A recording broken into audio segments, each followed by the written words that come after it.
Good morning. काफ़ी समय से मेरे पास काफ़ी व्हाट्सएप आ रहे थे जिसमें कि स्टूडेंट्स पूछना चाह रहे थे कि वो एग्ज़ामिनेशन में ऐसा कौन सा तरीका अपनाएं कि बिना पढ़े हुए बहुत अच्छे मार्क्स से पास हो जाएं। तो मैं बता दूं कि इस तरह का कोई फार्मूला बना नहीं है, और इस तरह का फार्मूला जो है अगर बनता भी है तो मैं कभी भी इस तरह का कोई यकीन नहीं करूँगा इस तरह के फार्मूले में, ना ही इसको प्रमोट करूँगा।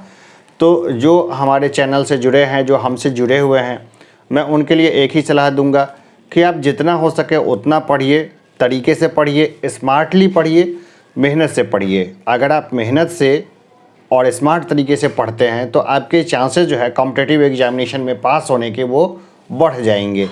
अगर आप मैट्रिकुलेशन और इंटर के स्टूडेंट्स हैं तो फिर मैं आपको 100% श्योरिटी दे सकता हूं कि आप 100% पास होंगे। पास ही नहीं होंगे, कम से कम आपके जो मार्क्स होंगे वो मार्क्स आपके 60% से ऊपर होंगे, यानी कि फर्स्ट डिवीज़न की मैं गारंटी दे दूंगा अगर आप मेरी बातों पे चलते हैं तो। अन्यथा अगर आप कॉम्पिटिटिव वाले हैं तो मैं ये बता सकता हूँ कि आपके परसेंटेज जो होंगे पास होने के वो कॉम्परेटिवली काफ़ी बढ़ जाएंगे। एकदम श्योर पास करने का तरीका जो है वो मैं फिर कभी अगले वीडियो में बताऊँगा, लेकिन अभी जो इस वीडियो में मैं बताने वाला हूँ कि कई सारे स्टूडेंट्स हैं ना जो मज़े लेने के लिए भी व्हाट्सअप कर रहे हैं कि सर प्रधानमंत्री जी ने बोला है कि कठिन शब्दों को पहले हल करें, कठिन प्रश्नों को पहले हल करें। तो क्या प्रधानमंत्री जी का ये तरीका जो है वो सही है? तो देखिए, प्रधानमंत्री जी ने जो कहा वो अलग है, वो उनकी सोच है, ठीक है ना। तो हम लोग प्रधानमंत्री जी की सोच पे नहीं जाएंगे, हम लोग ये देखेंगे कि आखिर कॉम्पिटिटिव एग्जामिनेशंस में मार्क्स जो है वो कैसे अच्छे लाए जा सकें। तो कोई भी ऑब्जेक्टिव एग्ज़ाम आप दे रहे हो, भले आप बीपीएससी का कोई भी एग्जामिनेशन दे जिसमें कि सीडीपीओ है, बीपीएससी है, या फाइनेंस सर्विस का एग्जामिनेशंस दे, या फिर बिहार एसआई दें, या दरोगा दे, मेंस दे, या सीजीएल, एसएससी वगैरह कोई भी एग्जामिनेशन दे रहे हो, वो सब में आपका ये फार्मूला जाके फिट बैठेगा और इस फार्मूले के अकॉर्डिंग आप चलेंगे तो आपको अच्छे मार्क्स मिलेंगे। तो मैं वाइट बोर्ड पे बताने से बेहतर है कि मैं ऐसे ही वर्बली आपको बता देता हूँ। थोड़ा सा ध्यान से इसको सुनिएगा कि आपके पास आपको कीमती पत्थरों को उठाना है, यानी कि हर पत्थर की कीमत जो है वो 100 रुपये है, लेकिन पत्थरों का जो वज़न है वो डिफरेंट है। यानी एक पत्थर है जिसका वज़न मात्र 1 ग्राम है, उसका दाम भी है 100 रुपया, और जो 5 किलो का एक पत्थर है उसका दाम भी है 100 रुपया, और जो 10 किलो का पत्थर है उसका भी दाम है 100 रुपये, ठीक है। आपके पास बहुत सारे पत्थर बिखरे पड़े हैं जिसमें से 1 ग्राम के भी लगभग 50 पत्थर पड़े हैं, 2 किलो के भी 50 पत्थर पड़े हैं, और 10 किलो के भी 50 पत्थर पड़े हैं। अब आपको उन पत्थरों को उठाना है, तो सबसे पहले कौन सा पत्थर उठाएंगे? जाहिर सी बात है, सबसे पहले आप 1 ग्राम वाला पत्थर उठाएंगे। 1 ग्राम का पत्थर उठाया, उसको जेब में डाला। फिर इसके बाद अगला जो है आप देखेंगे, जब 1 ग्राम वाले सारे पत्थर आप उठा चुके होंगे, फिर इससे ज़्यादा यानी 2 किलो का पत्थर उठाएंगे। फिर आपके पास अगर समय बचता है और क्षमता बचती है तब आप 10 किलो के पत्थरों के ऊपर में जाएंगे। बहुत सीधा कैलकुलेशन है। अगर शुरुआत ही 10 किलो के पत्थर से करेंगे तो बहुत जल्दी थक जाएंगे, हो सकता है 1 ग्राम के पत्थर छूट जाए, ठीक है। तो पॉलिटिक्स में क्या बोला जाता है या पीएम ने क्या बोला, इसके प्रति स्टूडेंट्स को बहुत ज़्यादा ध्यान नहीं देना चाहिए। आप किसी के भी फॉलोअर हो सकते हैं, आप राहुल गांधी के फॉलोअर हो अलग बात है, वेरी गुड। आप मोदी जी के फॉलोअर हो सकते हैं, वो भी अलग चीज़ है। आप किसी और के फॉलोअर हो सकते हैं, लेकिन जब आप स्टूडेंट हो जाते हैं तो जाहिर सी बात है किसी का झंडा उठाने के लिए आपके पास टाइम नहीं बचता है। और टाइम अगर आपके पास किसी झंडे का उठाने का है तो मैं बोलूँगा कि उसको स्टूडेंट सोना ही नहीं चाहिए, वो स्टूडेंट ना रहे, बस यही काम कर लो भाई। पॉलिटिक्स भी बढ़िया काम है, तो आप 100% पॉलिटिशियंस बन जाए, लेकिन खतरा इसमें है, पॉलिटिशियंस बनने में एक खतरा है, क्योंकि बहुत तेज़ी से जो है एजुकेशन का प्रसार हो रहा है। तो मुझे नहीं लगता है कि आज से 10, 15, 20 साल के बाद जो है जो इलिटरेट पॉलिटिशियंस है उनका इरा जो है वो होगा, ऐसा संभव मुझे नहीं लगता।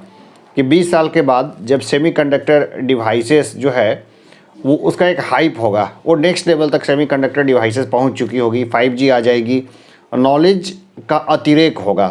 तो इस समय मुझे नहीं लगता कि अभी के बहुत सारे पॉलिटिशियंस प्रासंगिक रह जाएंगे, और मुझे लगता है कि इलेक्शंस में भी काफ़ी बदलाव आ जाएगा और इलेक्शंस इतने खर्चीले नहीं रह जाएंगे।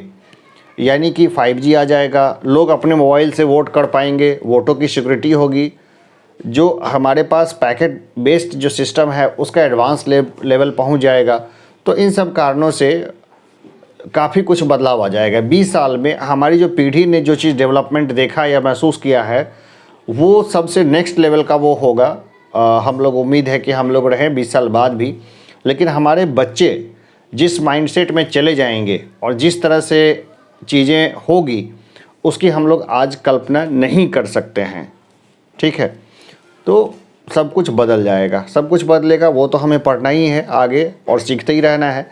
लेकिन जो आज का मेरा जो व्यू है एग्जामिनेशंस में पास करने के लिए क्या करें, तो आज मैं जो बता रहा हूँ कि ऑब्जेक्टिव एग्ज़ाम्स में अगर आपको पास करना है तो सबसे पहले सबसे हल्के प्रश्न जो आपको दिखते हैं उनसे शुरुआत करिए।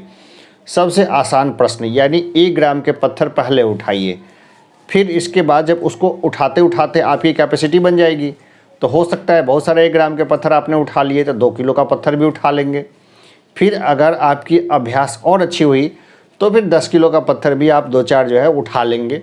कोई भी पूरे 150 का 150 पत्थर उठा ले या 100 पत्थर उठा ले, ऐसा संभव नहीं है। आजकल के एग्जामिनेशंस या क्वेश्चंस का लेवल इस तरह से डिज़ाइन किया जाता है कि कोई भी इंसान उसमें 100% मार्क्स नहीं लेके आ सकता है। कोई बोलेंगे कि नहीं है हम ले आएंगे 100% मार्क्स, लेकिन अभी तक तो मैंने इस तरह का नहीं देखा है। खास करके जो जॉब के लिए जो कॉम्पिटिटिव एग्जामिनेशंस होते हैं उसको उसमें क्वेश्चन सेलेक्ट करने वाले पता नहीं कहाँ कहाँ से क्वेश्चन सेलेक्ट करके लाते हैं। मुझे हर एग्जामिनेशंस में लगभग 10 से लेके 20 के करीब तक के क्वेश्चंस ऐसे मिलते हैं जिसका कोई सर पैर नहीं होता या जिसके एक से अधिक उत्तर हो सकते हैं। उसमें आयोग को ऑटोनॉमी है कि वो जिसको उत्तर माने। तो आप ये देखिए कि 10 नंबर तक का जो मामला होता है वो आयोग के ऊपर में छोड़ दिया जाता है। अगर आप 100+ क्वेश्चंस को अच्छे तरीके से करते हैं तो आपकी चांसेस बहुत अच्छे होते हैं। इस बार वैसे बीपीएससी 66 ने इसमें बहुत सारा सेंध लगा दिया जिसमें कट ऑफ मार्क्स 108 हो गया है। उम्मीद करता हूं कि इसमें शायद इन फ्यूचर में सुधार हो और कट ऑफ को नॉर्मलाइज़ किया जाए, लेकिन अभी तक तो नहीं किया गया है। तो अगर हो जाए तो बहुत बेहतर है और होना ही चाहिए, मुझे लगता है कि होना चाहिए। तो देखिए, पॉलिटिकल स्टंट पे नहीं जाना है, जो तरीके की चीज़ है उस पे आना है। और आप लोग जो कई लोग मुझे व्हाट्सअप करते हैं, मैं सबके व्हाट्सअप पढ़ता हूँ, मुझे व्हाट्सअप का जवाब भी देता हूँ, मैं लगभग दे देता हूँ। लेकिन ऐसे जो प्रधानमंत्री जी ने क्या कहा, ये कठिन शब्दों को पहले हल करना चाहिए, लेकिन आप तो बोलते हैं कि आसान शब्दों को पहले हल करें। तो किन की माने, आपकी माने या प्रधानमंत्री की माने? ठीक है, तो अगर आपको लगता है कि प्रधानमंत्री को फॉलो करना चाहिए तो आप प्रधानमंत्री को फॉलो कर लें। अगर मुझसे पूछेंगे तो मैं उनकी बातों से इत्तेफाक नहीं रखता, उनकी बहुत सारी बातों से मैं इत्तेफाक नहीं रखता। 90% जो लोग हैं वो इत्तेफाक नहीं रखते। चुनावी रैलियों में या बोलते बोलते जो कि बहुत ज़्यादा बोलते हैं उनसे हो जाती है कई बार मिस्टेक्स। तो मेरे नज़र में उन्होंने मिस्टेक कर दी बोल करके ये चीज़ है ना, तो हम इसके डीप में नहीं जाएंगे। जैसे उनका एक स्टेटमेंट और भी था कि राफेल से अटैक करते समय कि अगर हम बादलों में छुप के जाएंगे तो रडार से बच जाएंगे।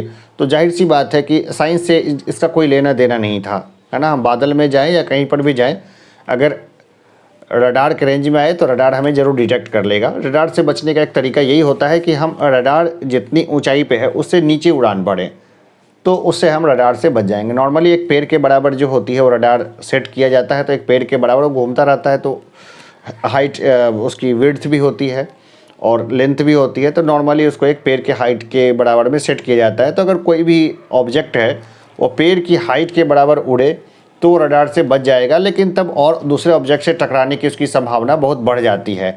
तो ऐसा एक बार कमाल किया था, नेट विमान को उड़ाया था हमारे पायलट्स ने जो रशियन मेड था, और पेड़ के बराबर की ऊंचाई से उड़ाया था। वो 1971 के वार वगैरह में उन्होंने उड़ाया था इस चीज़ को, वो अलग केस है, ठीक है ना। तो हम लोग इस बाकी के जो है ना वो बातों में नहीं जाएंगे। और एग्जामिनेशंस पास करना है तो अब मेरी बात सुनिए। जाहिर सी बात है एग्जामिनेशन पास करने में नेता फिसड्डी होते हैं, वो सेलेक्ट हुए हैं, वो इलेक्ट हुए हैं, और हम यहाँ बात करते हैं सिलेक्शन की। दोनों प्रोसेस अलग है। इलेक्शन अलग है, सिलेक्शन अलग है। अगर आपको इलेक्शन के थ्रू जाना है तो आप कुछ भी बोल सकते हैं, लेकिन अगर आपको सिलेक्शन लेना है तो आपको स्टैंडर्ड प्रोसीज्योर फॉलो करना पड़ेगा। आप इलेक्शन के लिए आपको हर जगह हाथ जोड़ना होता है, लेकिन सिलेक्शन आप लेते हैं तो लोग आपके सामने हाथ जोड़ते हैं। ये बेसिक डिफरेंस हो जाता है। मैं ये नहीं कहता पॉलिटिक्स ख़राब है और जॉब अच्छी है, ये ब्यूरोक्रेसी की जॉब अच्छी है, ऐसा भी नहीं है, क्योंकि ब्यूरोक्रेट्स भी हाथ जोड़ते हैं पॉलिटिशियंस की। लेकिन यहाँ पे ब्यूरोक्रेट्स की मजबूरी नहीं है कि वो पॉलिटिशियंस को हाथ जोड़े ही जोड़े, ठीक है। बेसिक प्रोटोकॉल से भी काम चल जाता है। तो फिर आज की बातचीत में हम इतना ही रखते हैं। अभी के लिए धन्यवाद।